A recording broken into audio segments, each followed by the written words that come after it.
Radhe Radhe everyone, my Pacific wall में आप सभी का स्वागत है। फ्रेंड्स, मकर संक्रांति को स्नान और दान का दिन माना जाता है। कहा जाता है कि इस दिन किए हुए दान का हमें 1000 गुना फल मिलता है और मकर संक्रांति के दिन गंगा जी में स्नान करने का तो बहुत ही पुण्य फल होता है। लेकिन इस समय जैसी परिस्थितियां चल रही हैं, कोरोना चल रहा है, ऐसे समय में बाहर जाना हमारे लिए सेफ नहीं है। तो ऐसे समय में आप भीड़ भाड़ की जगह पर ना जाएं और हम घर पर ही गंगा जी का स्नान कर लेंगे। देखिए, मकर संक्रांति का बहुत ही पवित्र दिन होता है। इस दिन को हम बगैर गंगा स्नान के तो नहीं जाने दे सकते, क्योंकि इस दिन जो पुण्य फल मिलता है वो किसी और दिन नहीं मिलता है। आज की वीडियो में हम देखेंगे कि हमें मकर संक्रांति के दिन स्नान कैसे करना चाहिए, हमें घर पर ही गंगा स्नान का पुण्य फल कैसे मिल सकता है और साथ ही गंगा दीपदान का भी बहुत महत्व होता है। इस वर्ष क्योंकि हम गंगा तट पर जाकर दीपदान नहीं कर सकते हैं, तो घर पर ही हम गंगा दीपदान कैसे करेंगे, इसकी भी बहुत ही सरल विधि मैं आपको दिखाऊंगी। फ्रेंड्स, मकर संक्रांति के दिन सूर्योदय से पहले उठकर हमें स्नान करना है। तो हम स्नान कैसे करेंगे एक बार मैं आपको बता देती हूँ। देखिए, जब आप स्नान के लिए पानी लेंगे तो जिस भी बाल्टी में या जिस भी पात्र में आप पानी लें, पहले उसमें गंगा जल डाल लें। थोड़ा सा गंगा जल डालें, उसके बाद आप उसमें नहाने के लिए पानी डाल सकते हैं। आप घर में सभी सदस्यों को गंगा जल युक्त पानी से नहलाएं, क्योंकि गंगा जल युक्त पानी से नहाने पर भी हमें गंगा स्नान जितना पुण्य फल मिलता है। और साथ ही क्योंकि मकर संक्रांति है और मकर संक्रांति पर तिल से नहाने का विशेष महत्व होता है, तो देखिए आप इस तरह से ये सफ़ेद तिल ले लें या काले तिल ले लें, चाहे आप एक चुटकी ही तिल डालें, लेकिन जिस पानी में आप स्नान कर रहे हैं उसमें आप तिल जरूर डाल लें। आप तिल का उपटन बनाना चाहते हैं तो तिल को आप मिक्सी में पीस लीजिए और उसके बाद उस उपटन से आप स्नान कर लीजिए। तो देखिए, इस तरह से हमें स्नान करना है। मकर संक्रांति को तिल का दान, तिल से स्नान और तिल के सेवन का बहुत अधिक पुण्य फल होता है।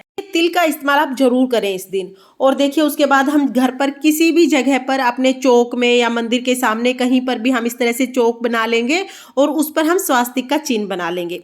इसके बाद हमें गंगा के दीपदान के लिए हमें देखिए एक शुद्ध पात्र लेना है। तो जो परात होती है ना, वो हमारी रसोई का सबसे शुद्ध पात्र यानी शुद्ध बर्तन होता है, क्योंकि परात में कभी भी खाना नहीं खाया जाता है, ये कभी झूठी नहीं होती है। तो इसलिए मैंने यहाँ पर परात ले ली है। परात में आप थोड़ा सा गंगा जल डाल लें। जैसा कि मैंने आपको बताया, पहले हमें गंगा जल डालना है, उसके बाद हमें पानी डालना है। तो हम यहाँ पर गंगा जल डाल लेंगे। गंगा जल डालने के बाद हम इसमें शुद्ध जल डाल लेंगे। इस तरह से हम अपने लिए एक छोटा सा गंगा जी का स्वरूप तैयार कर लेंगे। वैसे भी कहते हैं कि मन चंगा तो कटौती में गंगा। भगवान के लिए आपके भाव सबसे ज्यादा महत्वपूर्ण होते हैं। कि अब हम तिलक कर देंगे। आप यहाँ पर रोली से, चंदन से जितने अच्छे से सजा सकते हैं सजा लीजिए। अब हम दिया जलाएंगे। तो गंगा तट पर भी हम इसी तरह से दिया जलाते हैं और घर पर जब हम गंगा जी का पूजन करते हैं तब भी हमें ये पूजन इसी तरह से करना है। तो देखिए, हम दिया जला लेंगे, नमस्कार करेंगे दिए को। इसके बाद हम सबसे पहले पुष्प समर्पित करेंगे। आपको जो भी फूल मिल जाए आप वो गंगा जी में समर्पित करें। साथ ही हम यहाँ पर चावल समर्पित करेंगे।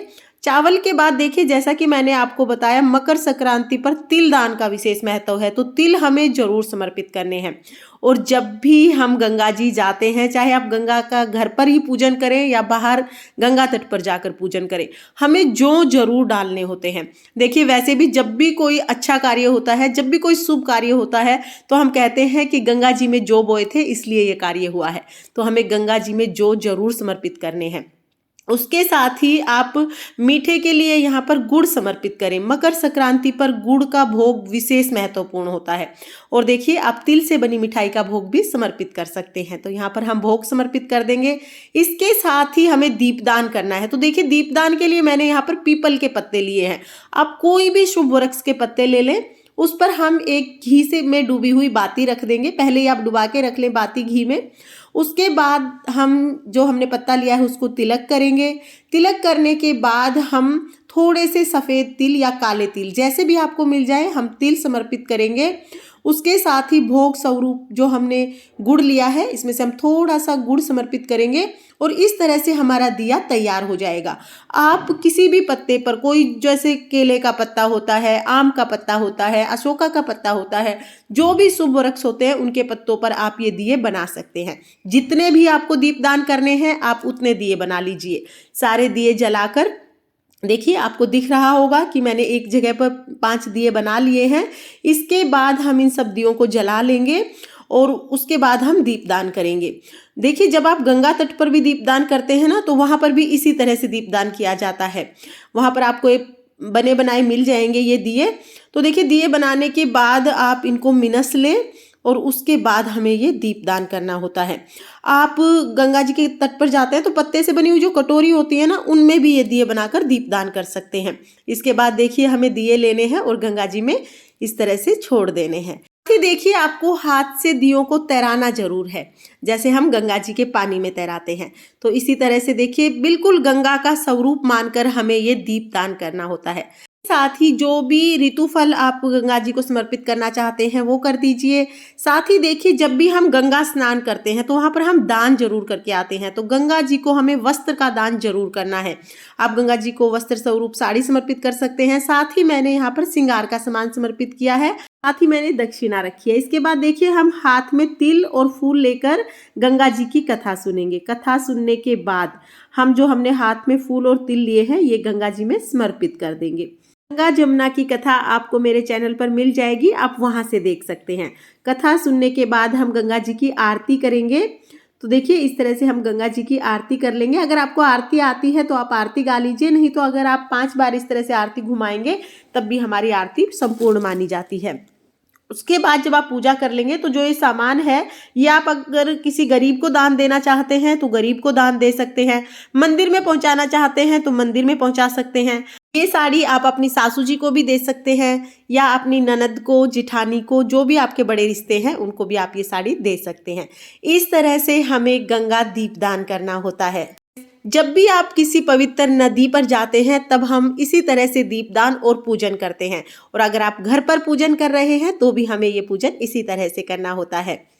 इसके साथ साथ मकर संक्रांति पर हम कौन कौन से नियम लेते हैं और कौन सी कहानी सुनते हैं, कैसे उद्यापन करते हैं, इन सब का वीडियो भी आपको मेरे चैनल पर मिल जाएगा। लिंक मैं आपको डिस्क्रिप्शन में दे दूंगी, आप वहां से देख सकते हैं। फ्रेंड्स, अगर आपको वीडियो पसंद आया हो तो वीडियो को लाइक कर देना और अगर आपने अभी तक चैनल को सब्सक्राइब नहीं किया है तो प्लीज़ सब्सक्राइब कर लेना। फिर मिलते हैं किसी नए वीडियो के साथ, तब तक के लिए राधे राधे।